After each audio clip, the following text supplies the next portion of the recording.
આજે કળમાદ ગામે જે 800 કેવીની લાઇન પાવર ગ્રીડની નીકળે છે એના માટે કળમાદ ગામ અને આસપાસના ગામના ખેડૂતો, એવી જ રીતે અમે અગાઉ જે 765 કેવીની લાઈનો મોરબી જિલ્લામાંથી નીકળે છે, માળિયા હોય, મોરબી હોય, આ બાજુ જામનગર હોય, બધાય અત્યારે પહેલો અમારો પ્રયત્ન એ છે કે આના 1885 ટેલિગ્રાફ એક્ટ શું છે, 2003નો ઇલેક્ટ્રિસિટી એક્ટ શું છે, 2013નો જમીન સંપાદનનો કાયદો શું છે, 2017થી 2025 સુધીના રાજ્ય સરકારના પરિપત્રો શું છે, કેન્દ્ર સરકારની આ બાબતની એસઓપી શું છે, રાજસ્થાન સરકારે હમણાં જ જે તાજેતરમાં નવી એસઓપી આપી છે એ શું છે, આમાં કેરેલા સરકારનો ગુજરાત હાઈકોર્ટ કેરેલા હાઈકોર્ટનો હુકમ શું છે, આ બધી જ બાબતોને લઈ અને ખેડૂતોમાં નાની મોટી માહિતી આવે, ખેડૂતો સંગઠિત થાય અને જે રીતે દક્ષિણ ગુજરાતની અંદર ગુજરાત ખેડૂત સમાજ, ગુજરાત કિસાન સંઘર્ષ સમિતિએ જે લડાઈ કરી અને ત્યાં 74 લાખ રૂપિયાથી લઈ અને 1 કરોડ 74 લાખ રૂપિયા સુધી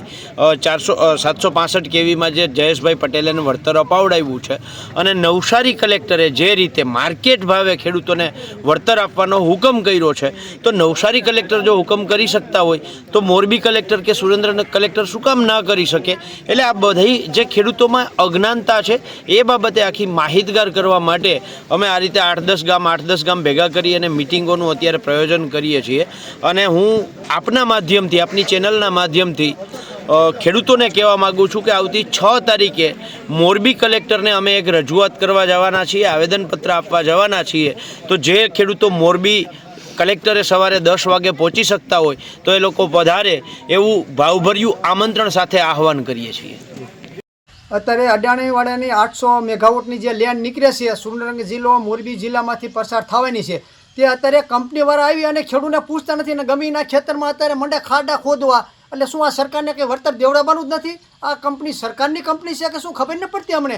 અને જે ખેડૂતના ખાડા અત્યારે સરકાર તમે નક્કી કરો કે ખેડૂતને કેટલા એક થાંભલે પૈસા દેવાના, અને તમામ ખેડૂતને કહું છું સુરેન્દ્રનગર જિલ્લાના અને મોરબી તાલુકાના ખેડૂતને કે આપણે બધા સંગઠન કરો. કાલ અમે કરમાદમાંથી શ્રી ગણેશ કર્યા છીએ, પણ એક કંપનીવાળાને મલકાતમ કરવા દોમાં. આ કંપનીવાળાના બાપની જમીન નથી, જમીન તો આપણા બાપની જમીન છે. અને કંપનીવાળા પૈસા વગર મલકા કરીને ખાડા ખોદવા માંડે એટલે કોને અમને એવી છૂટ આપેલી છે? અને કલેક્ટરને પણ વિનંતી કરશું, તમે કંપનીવાળાને કહી દો ખેડૂતને પૈસા વગર કોઈના ખેતરમાં કરે નહીં, નકર ખેડૂત શું કરશે ને એ બધી જવાબદારી કલેક્ટરની પણ આવવાની છે.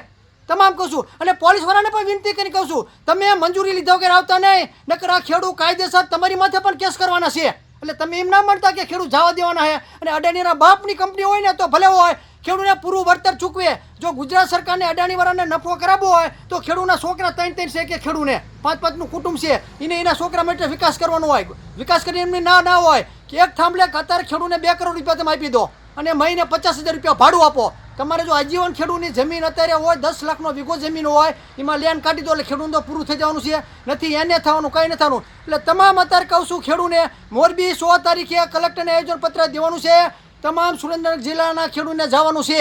અને તમને એમ હોય કે આજ મારા પડામાં થાંભલો ચા બનો હોય, કાલ તમારા પડામાં પણ થાંભલો બનો હોય. 14 લેનું નીકળવાની છે 2 વર્ષમાં. કેટલી? 14. એટલે તમામ ખેડૂતને નમ્ર વિનંતી કરું છું, 100 તારીખે મોરબી કલેક્ટર ઓફિસે આયોજનપત્ર દેવાનું છે. મોરબી જિલ્લાના માણસો આવવાના છે, સુરેન્દ્રનગર જિલ્લાના માણસોને તમામને પણ જવાનું છે. અને આ કંપની સામું પડવાનું છે. અને 2 કરોડ રૂપિયા આપે અને મહિને 50,000 રૂપિયા ખેડૂતને હપ્તો આપે, મહિને 50,000 રૂપિયા આપવાના, તો જ થાંભલો નાખવા દેવાનો છે. નકર થાંભલો નાખવા જ નથી દેવાનો. એકાદ આશ્રમમાં જાય, પૈસા વાળા હોય રાજધાનીમાં જાય, એવી રીતે અલગ અલગ રણનીતિ હોય. એટલે એ ફાલફાઈ ઘણી માહિતી આપશે, પણ ટૂંકમાં 100 વાતની એક જ વાત